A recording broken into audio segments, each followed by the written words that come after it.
It feels like I've never done this before. Hope you're all doing well and great, and let's get to it pretty quick. If you like the video, press on that like button. 50 likes and we'll make a gaming PC build of this budget, this very same gaming PC. I got most of the parts, I just shorten out the board, case and power supply. I'm kind of apologize for how messy things look in the background, but I'm still getting used to things actually. Like, it looks pretty creepy, but it's not. I'm just turning off all the lights. But I'm scared right now. And it's actually faster than a Ryzen 5 5600G gaming PC, but people are so into APUs so much that I don't know why.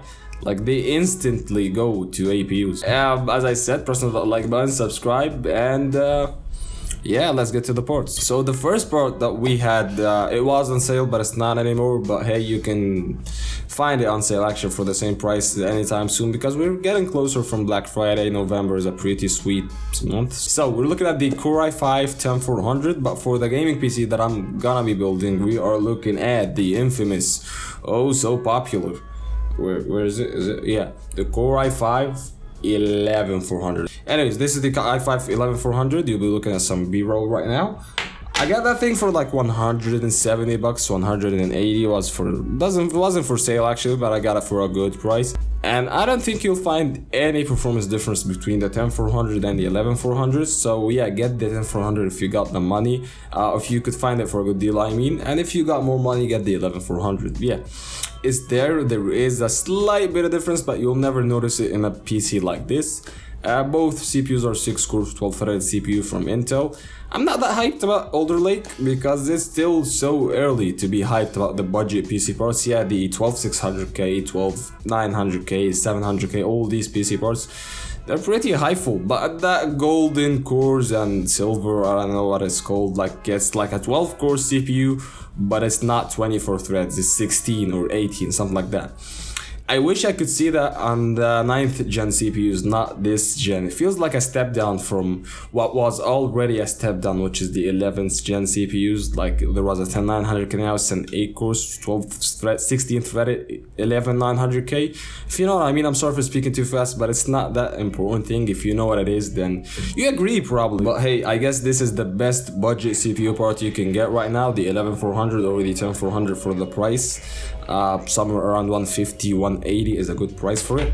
It's overpriced actually to pay 180 for a 10400, but if you're actually on a hurry, you can get it. Maybe on Black Friday it will even go for 120. And as for the board, I'll always look for the cheapest thing out there, which is an MSI H510M board for 85 bucks. The only caveat in my opinion that it's only got 2 RAM slots, and the best thing about H510 over H410 that it actually utilizes higher frequency RAM, so you can go with 3200 MHz RAM or 3000 MHz if you want to cheap out, and you'll get more performance than what you'd get on an H410M board. They're both from Intel.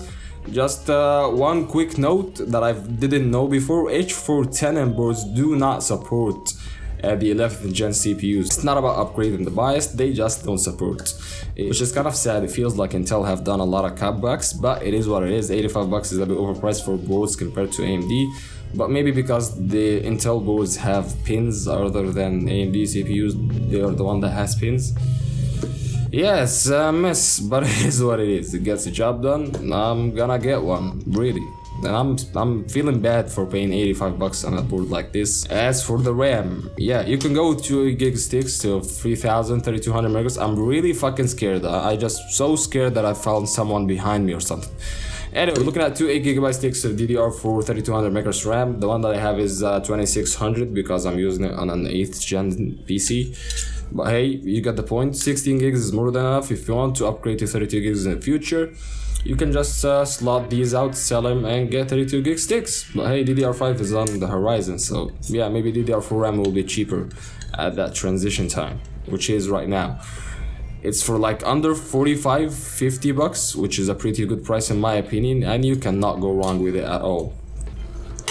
As for the SSD, and I'm sorry I don't have a demonstration for that, but 512GB SSD gets the job done. It goes for 40, 45. This is a very cheap price for an SSD. If you got more like cash in your budget, you can get a 1TB SSD. Now get into the GPU, and I got it. Oh, I got it. I was really ambitious about this GPU, but I don't know why not a lot of people talk about it or even recommend. but it gets the job done. It's actually pretty good. It's better than your average GT 1030, GTX 750 Ti. I'd say GTX 950 at some times. I just love this GPU. This is one of the first GPUs that I ever buy with my own pocket money. I just got a lot of, it was the XFX version that I got, but this is a Sapphire RX 460. I miss these days, really, man. This is a GPU. I got it for $100. You can get one from eBay for the same price. It's a 2GB GPU. It's got the latest drivers. It's supported on it. Can play any game at 1080p, 60 frames per second. The intensive games, 30, like Cyberpunk, for example, Red Dead Redemption. Kinda hard to run games. Yeah, you'll get 30 frames per second. But when it comes to the FPS intensive games, I only play Valorant, by the way. I can get 240 FPS out of this bad boy with CPU that I got. I can even stream on it, Valorant. It's that easy, So yeah, I really love this GPU. 2GB. You're looking at some B-roll and looking at me giving you some B-roll with it. Yeah, it doesn't have a VGA port, so yeah, VGA is old. And this version doesn't have a 6-pin power connector, but I don't know about the one on eBay. It looks ugly, but it gets the job done, and it's the same like clock frequency and base clock and all this stuff. So you don't have any performance differences, and that's what I mean. But now the final two pieces of the puzzle.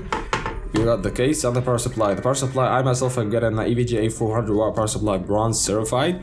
I'm recommending you to get a 500 watt one. I'm cheaping out. I just want to see how this will go out, will turn to be. But 500 watts is more than enough. You can upgrade to a better GPU in the future. Get the job done. $40. Power supplies are pretty cheap right now, so utilize that. And for the case, the case will have a lot of options. Get the cheapest one you can find. Really, I'm getting someone that looks like this, a CIT case, something for $35 for the US users. Got some RGB fans. It's got one RGB fan. It's got an RGB bling in the front. Gets the job done. Mine got an RGB fan in the front, and I'm getting it for like $30, pretty much the same price. If you like the video, please press that like button. Again, 50 likes and we'll make this gaming PC build. See you in the next one.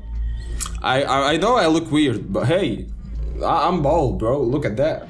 Yeah. See you in the next one. Peace.